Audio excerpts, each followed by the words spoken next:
beribadah di rumah. Sudah di depan handphonenya masing-masing, sudah di depan laptopnya, atau ada televisi mungkin ya Kak? Iya, kita akan memuji Tuhan, siapkan hati dan pikirannya, kita mulai memuji Tuhan. Ayo adik-adik, kita menyanyi lagu Dari Terbit Matahari. Semangat nyanyinya ya, tepuk tangannya.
Terima kasih Bapa di surga untuk penyertaan Tuhan, berkat Tuhan kepada kami, anak-anak sekolah minggu, pribadi lepas pribadi. Terima kasih Bapa buat pagi yang indah, pagi yang cerah yang boleh Tuhan berikan kepada kami, sehingga anak-anak sekolah minggu boleh beribadah meskipun kami masih beribadah di rumah kami masing-masing. Ya Bapa di surga, hadirlah Engkau dalam ibadah kami, untuk bungkus kami dengan kuasa Roh Kudus-Mu. Ajarkan kami Tuhan agar kami bisa menjadi anak-anak-Mu, pelaku-pelaku firman-Mu.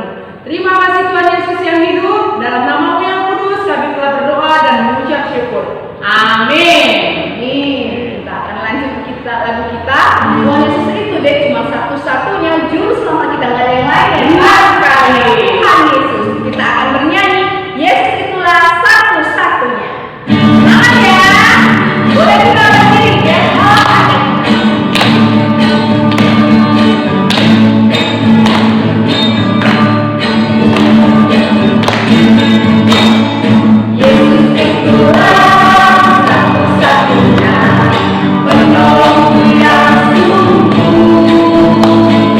Dia berjanji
dibagikan oleh guru sekolah minggunya ke rumahnya masing-masing. Sip. Oke, adik-adik, kita akan mendengarkan firman Tuhan. Siapkan hatinya, siapkan Alkitabnya. Duduk yang manis ya, jangan ada ganggu-ganggu abang, adik, kakaknya ya. Kita akan bernyanyi bagaikan bejana siap dibentuk.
Sebelum kita mendengarkan firman Tuhan, kita bersatu dalam doa. Semuanya lipat tangannya. Kita berdoa. Ya Tuhan Allah, Bapa kami yang bertahta di dalam kerajaan surga, Allah yang baik, Allah yang kami kenal dan Allah yang kami sembah, melalui Tuhan kami Yesus Kristus. Di hari ini, di saat ini Tuhan, kami bersyukur, bersuka cita, di mana Tuhan kami masih bisa mengadakan ibadah kami seksi sekolah minggu Tuhan, walaupun masih dari rumah Tuhan. Ya Tuhan Allah Bapa kami yang bertahta dalam kerajaan surga, sebentar Tuhan kami rindu mendengarkan firman Tuhan.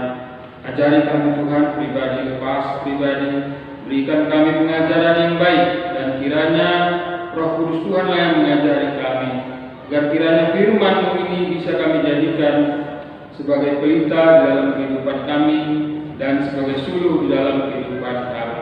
Terima kasih Tuhan, hadirlah Engkau, berbicaralah Engkau. Kami telah siap mendengarkan firman Tuhan. Di dalam nama Yesus Kristus kami berdoa. Amin. Salam adik-adik semua. Salam. Apa kabarnya? Ada sukacita? Sukacita ya. Baiklah adik-adik, firman Tuhan kita hari ini tertulis di dalam kitab Roma pasal yang ke-12 ayat yang 9 sampai dengan ayat 12. Saya akan membacakannya. Demikianlah firman Tuhan, nasihat untuk hidup dalam kasih. Hendaklah kasih itu jangan pura-pura, jauhilah yang jahat dan lakukanlah yang baik. Hendaklah kamu saling mengasihi sebagai saudara dan saling mendahului dalam memberi hormat. Janganlah hendaknya kerajinanmu kendor, biarlah rohmu menyala-nyala dan layanilah Tuhan. bersukacitalah dalam pengharapan, sabarlah dalam kesesakan, dan bertekunlah dalam doa. Demikian pembacaan firman Tuhan. Adik-adik yang dikasih Tuhan, setelah kita membaca firman ini tentu ada rasa kerinduan kita ya kepada Tuhan, ada rasa kerinduan kita untuk beribadah kembali seperti sedia kala. Tapi memang karena situasi dan kondisi yang saat ini tidak memungkinkan, karena di luar banyak virus loh, banyak virus itu virus COVID-19. Jadi keputusan kita dari GKPS untuk sementara kita beribadah di rumah, yaitu dengan sistem dari rumah. Adik-adik yang dikasih Tuhan, saya bertanya nih buat adik-adik di rumah. Kalau tadi bangun tidur, siapa di antara adik-adik ini yang langsung berdoa? Bangun tidur langsung berdoa, atau bangun tidur langsung ambil handphone, buka Facebook, buka WA, buka game, atau ada yang bangun tidur langsung merengek nangis, tidak ya. Jadi ada yang dikasih Tuhan selaku anak-anak Tuhan itu, kalau bangun tidur yang pertama dilakukan itu adalah berdoa. Pertama dulu berdoa, karena doa itu adalah berkomunikasi dengan Tuhan. Dan apa yang dikatakan Martin Luther bahwa doa itu adalah napasnya orang Kristen, napasnya orang percaya, sebagaimana kita bernapaskan tiap saat menghirup udara termasuk dari paru-paru. Begitulah kita kalau kita berdoa.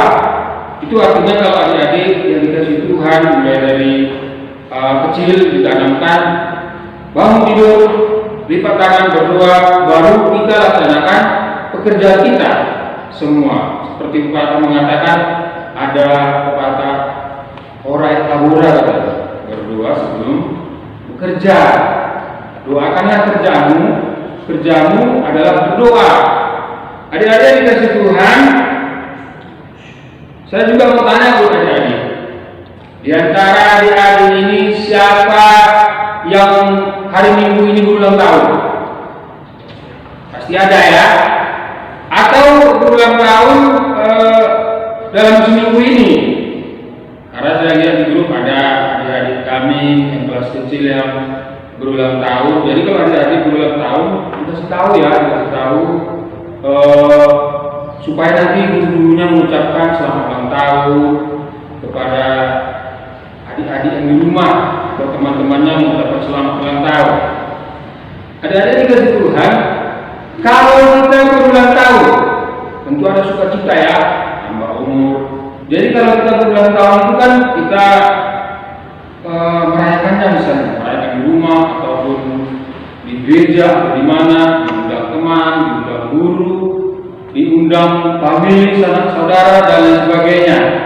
Jadi misalnya kita diundang teman kita yang berulang tahun, tentu tanda kita mengasihi, kita membawa kado. Kita bawa kado kita. Kado ini isinya bisa berbagai macam, bisa saja alat tulis, buku, pulpen, atau uang dan lain sebagainya. Itu tandanya kita mengasihi teman kita membawa kado. Akan tetapi setelah selesai acara ini, maka teman kita ini kan pulang, namun kita pulang, semua famili pulang, nggak mungkin pulang dia di rumah terus. Jadi ketika teman kita ini pulang, ya selesailah kasihnya. Sampai disitulah kasihnya, sampai acara itu ada kasihnya. Adik-adik yang dikasih Tuhan, nats firman kita hari ini yang tertulis dalam Roma pasal yang ke-12 ayat 9 sampai dengan ayat 12 itu adalah suratnya Rasul Paulus.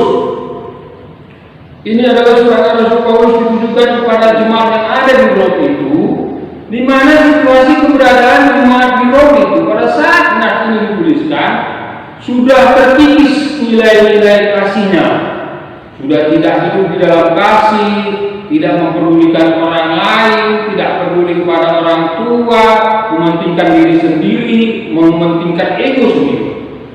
Jadi melihat situasi dan keberadaan inilah Rasul Paulus menuliskan surat ini ditujukan kepada jemaat di Roma itu dengan tujuan apa? Tujuan agar jemaat di Roma kembali kepada jalan Tuhan, kembali mengasihi teman, mengasihi saudara, menghormati orang tua, hidup di dalam kasih. Kan sudah disebutkan tadi dalam pembacaan firman kita. Jadi ada beberapa hal yang ingin disampaikan Rasul Paulus di dalam kasih ini. Kasih yang bagaimana yang dimaksudkan itu? Apakah kasih yang dari dunia? Tidak. Yang dimaksudkan Rasul Paulus di sini adalah kasih yang dari Tuhan. Bagaimana kasih yang dari Tuhan itu? Ada tiga yang disebutkan Rasul Paulus ini tentang kasih dari Tuhan. Yang pertama adalah kasih yang selalu. Kasih yang selalu itu yang pertama. Apa ada kasih yang lama? Ada. Bagaimana kasih yang selalu baru? Seperti kita mempunyai baju baru, punya rumah baru, mobil baru, kereta baru, kita kan pasti semangat punya baju baru. Apalagi kalau mau Natal ya kan, kita pakai baju baru gitu. Apa ada kasih yang lama? Ada. Itu termakan waktu usang ya. Seperti barang-barang lama yang tidak terpakai lagi kan tidak suka. Jadi yang disebutkan Rasul Paulus di sini adalah kasih yang dari Tuhan. Yang pertama adalah kasih yang selalu baru. Yang kedua adalah kasih yang tidak pernah membosankan. Apa ada kasih yang membosankan? Ada.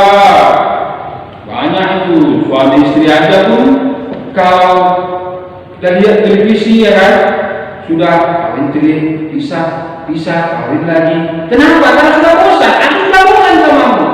Ayo kita cerai, karena tiga, karena dua. Itulah kasih yang membosankan. Itulah kasih yang dari dunia ini.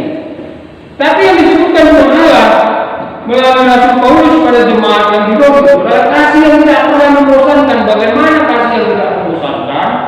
Kasih yang selalu terus menerus.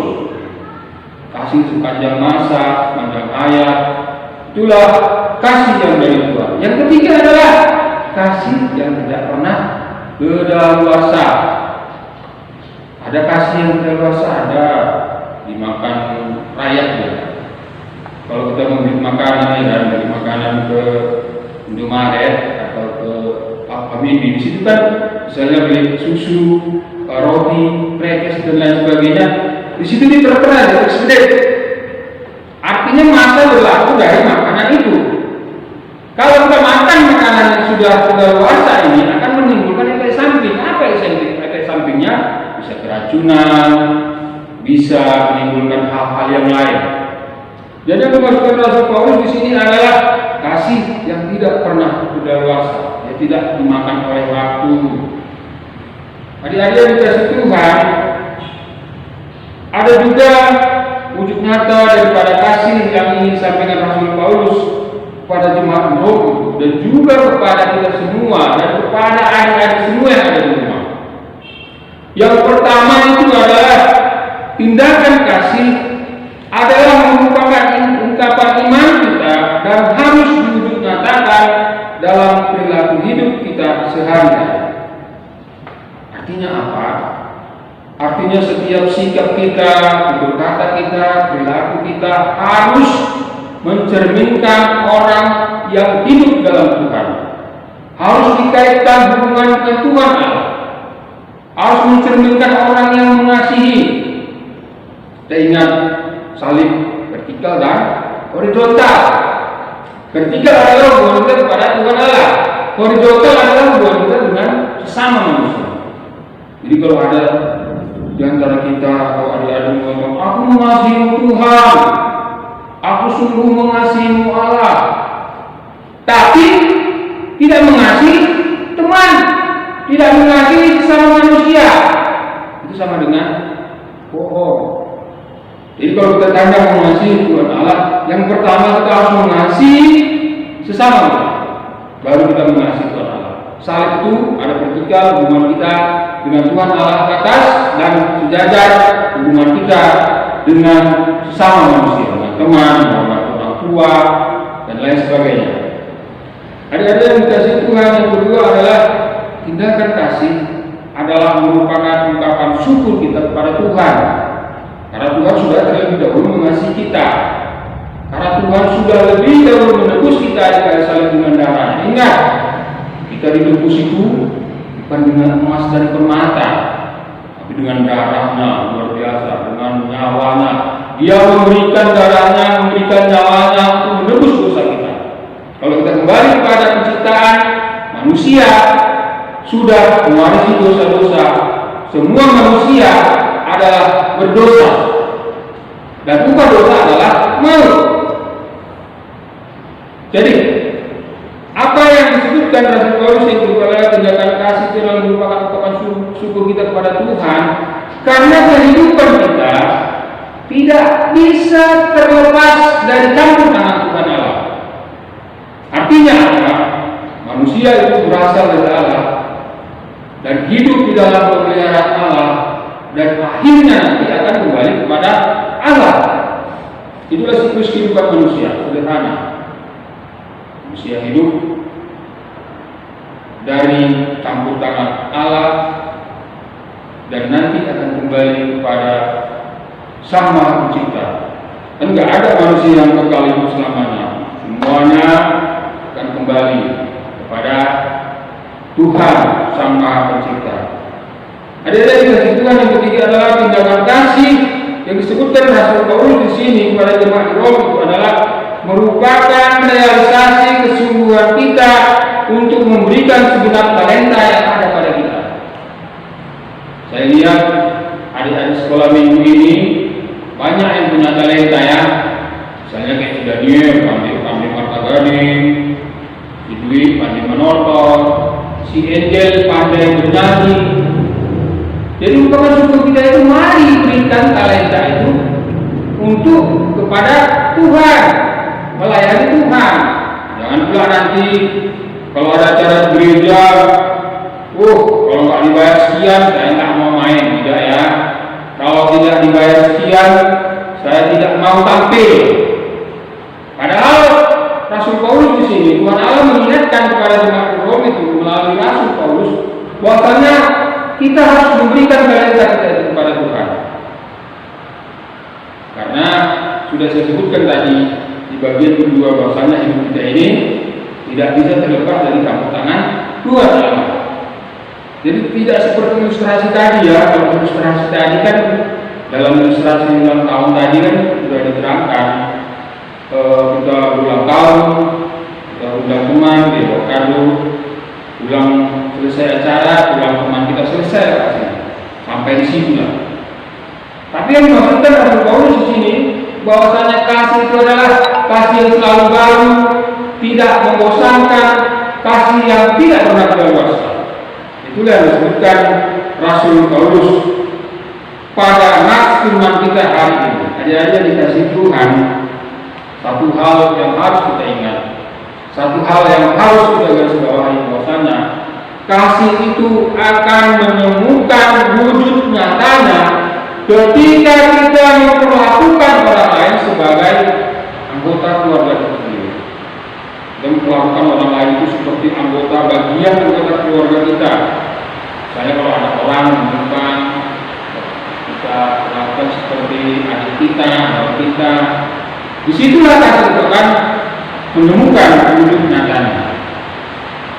Dan kasih itu akan menjadi bagian pelayanan kita kepada Tuhan ketika kita menghormati orang tua, menghormati bapak, ibu, menghormati orang tua itu bukan bapak ibu kita saja, tapi orang yang lebih tua dari kita harus kita hormati. Jadi kata daripada kasih itu adalah ketika kita mau berbagi rasa, mau memberikan sukacita, mau saling mengasihi di antara kita, mau memberikan membantu teman. Dan satu hal yang harus diingat adalah mengasihi teman itu tidak selamanya harus memberikan materi. Jadi jangan kalau ada nanti teman kita yang udah banyak tahu mengasihi, kasih kamu sama aku, dia mau mengasihi aku. Dalam ayat firman ini menerangkan bahwasanya mengasihi teman itu tidak harus memberikan uang materi, tapi bisa juga dengan membantu teman. Misalnya kalau teman kita dalam keadaan sakit, diopname, maka kita bisa menjemputnya, melihat, membawa oleh-oleh, mendoakannya. Itu salah satu bentuk kasih. daripada Tuhan. Adik-adik dikasih Tuhan, kita harus selalu mengasihi orang tua, mengasihi kakak adik teman, karena kasih kita kepada keluarga itu adalah merupakan perwujudan nyata kasih itu dan merupakan perwujudan daripada hukum Taurat yang kelima. Masih ingat kan hukum Taurat yang kelima? Hormatilah orang tuamu. Lagunya pun kan ada, manimun pasang apomu. Jadi adik-adik dari Tuhan, kita harus tekun dalam doa, harus sabar dalam penderitaan, apalagi dalam situasi seperti ini. Sabar dong. Harus sabar, bertekun, memiliki pengharapan. Iman, pengharapan dan kasih yang paling tertinggi itu adalah kasih. Walaupun kita memiliki iman yang bisa memindahkan gunung ini ke sana, tapi kalau kita tidak memiliki kasih, kita sama dengan gunung yang berduri tingkat. Jadi dikasih Tuhan, di dalam firman Tuhan tentang kasih, semoga adik-adik mengasihi orang tua semuanya. Ingat, hafalan kita di minggu ini tertulis dalam Yohanes 15 ayat 12. Siapa ya? Jangan dihafal, nanti dikirim melalui WA grup sekolah minggu. Nanti kan jam itu sekolah minggu ya. Baik adik-adik, kita bersatu di dalam doa. Terpuji terpujilah Engkau ya Tuhan, Allah Bapa kami yang bertahta dalam kerajaan surga. Segala kebaikan kemurahan Tuhan, Kau masih memberikan pengajaran buat kami Tuhan. Dan Engkau Tuhan telah melawat kami melalui firman yang mengajarkan kami Tuhan agar kami saling mengasihi, sebagaimana Rasul Paulus memberikan firman dan kepada jemaat di Roh itu agar mengasihi sesama, kasih yang selalu baru, kasih yang tidak pernah berleluasa, kasih yang tidak pernah membosankan. Terima kasih Tuhan, kami juga berdoa buat anak-anak kami sekolah minggu yang ada di rumah. Berkati mereka Tuhan, berkati kesehatannya, berkati juga orang tuanya di rumah Tuhan. Cukupkan segala kebutuhannya Tuhan. Terima kasih Bapa di surga, jauhkan juga kami dari segala macam penyakit, terutama penyakit COVID-19 ini Tuhan. Biarkan cepat berlalu COVID-19 ini dari hadapan kami, dari hadapan dunia ini, agar kami bisa beribadah seperti biasa. Terima kasih Bapa di surga. Kami berdoa dalam nama Anakmu Yesus Kristus Tuhan dan Juru Selamat kami. Amin. Adik-adik, saatnya kita sekarang mengumpulkan persembahan kita. Jangan lupa ya, persembahannya jangan ada yang dipotong buat jajannya, karena ini persembahannya kita berikan untuk Tuhan. Baik, sebelum kita mengumpulkan persembahan, kita bernyanyi. Persembahan kami sedikit sekali.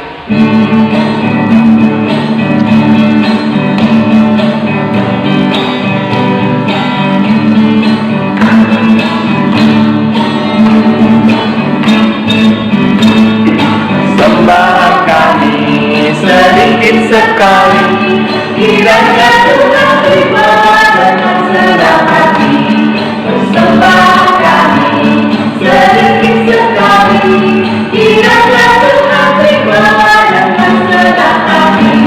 Di Jonado berdoa Tuhan, si Debeku kita bertolong saya mengajar Tuhan, ambil sayu diri dan pembayanmu. Jawab Tuhan, dan jawab Tuhan. Kita berdoa untuk menyerahkan persembahan kita kepada Tuhan. Ya Tuhan Allah Bapa yang Maha Murah, sumber segala berkat, kami bersyukur kepadamu karena Engkau senantiasa melimpahkan berkat-Mu yang mencukupi segala kebutuhan kami. Saat ini kami mempersembahkan hidup dan harta milik kami yang berasal daripada-Mu. Berkati dan kuduskanlah persembahan ini untuk kemuliaan nama-Mu. Kiranya Roh Kudus mengajari supaya kami semakin melihat, menyadari dan mensyukuri berkat-Mu yang melimpah, baik yang telah akan kami terima maupun yang masih akan Engkau berikan kepada kami, sehingga hati kami tulus memberikan persembahan yang benar hadapan-Mu. Terimalah persembahan dan doa ini di dalam nama Anak-Mu Yesus Kristus Tuhan kami. Amin. Marilah kita berdoa. O Yesus, atomani, O Yesus, atomani,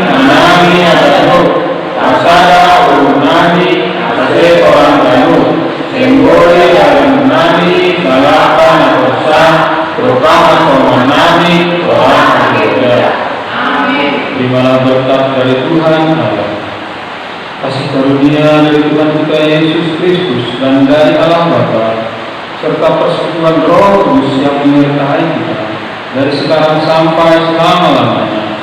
Amin. Bapa, terima kasih. Bapa, terima kasih.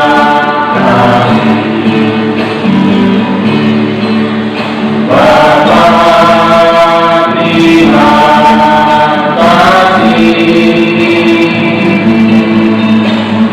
Bapa di dalam surga, ku